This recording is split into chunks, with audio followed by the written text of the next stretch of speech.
Kisah Abu Nawas, di mana Tuhan?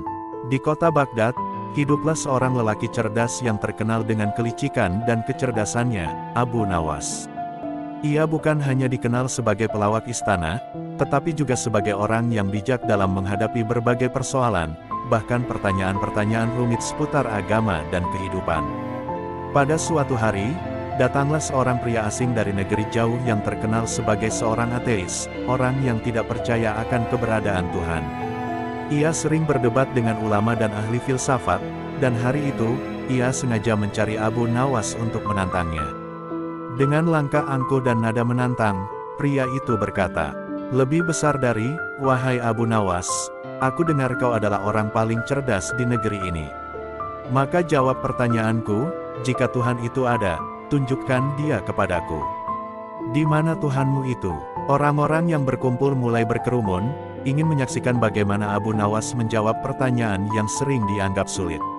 Namun Abu Nawas tak tampak gugup. Ia hanya tersenyum santai dan berkata, "Lebih besar dari, sebelum aku menjawab pertanyaanmu, izinkan aku juga bertanya, apakah engkau punya akal?" Orang itu mengernyitkan dahi. "Lebih besar dari, tentu saja aku punya akal. Aku bukan orang gila." Abu Nawas tersenyum lebih lebar. "Lebih besar dari, kalau begitu, tunjukkan padaku akalmu. Di mana letaknya? Bisa kulihat, bisa kusentuh." Orang itu mulai bingung. "Lebih besar dari, akal tidak bisa dilihat, Abu Nawas. Tapi akal bisa dibuktikan dari tindakan dan logika seseorang." Abu Nawas mengangguk. "Lebih besar dari, nah, begitu pula dengan Tuhan. Dia memang tak terlihat oleh mata, tetapi bukti-bukti keberadaannya ada di mana-mana. Lihatlah langit yang biru, bintang-bintang yang bertaburan di malam hari, gunung yang menjulang, laut yang luas, bahkan dirimu sendiri. Mungkinkah semua itu hadir tanpa ada yang menciptakan?" Orang itu mulai terdiam. Abu Nawas melanjutkan, "Lebih besar dari, engkau percaya pada udara meski tidak bisa melihatnya, karena engkau bisa merasakannya. Engkau percaya pada cinta meski tak bisa disentuh, karena engkau bisa menikmatinya.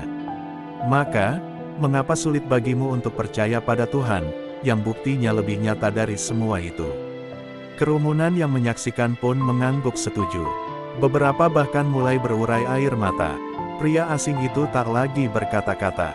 Ia terdiam, wajahnya memerah, seolah menyadari kesombongannya. Dengan suara lembut, Abu Nawas menutup pembicaraan. "Lebih besar dari, Tuhan tak butuh ditunjukkan dengan mata. Ia hadir dalam setiap detak jantung, setiap embusan napas, dan setiap hela kehidupan. Bukan mata yang buta, tapi hati yang tak mampu melihat."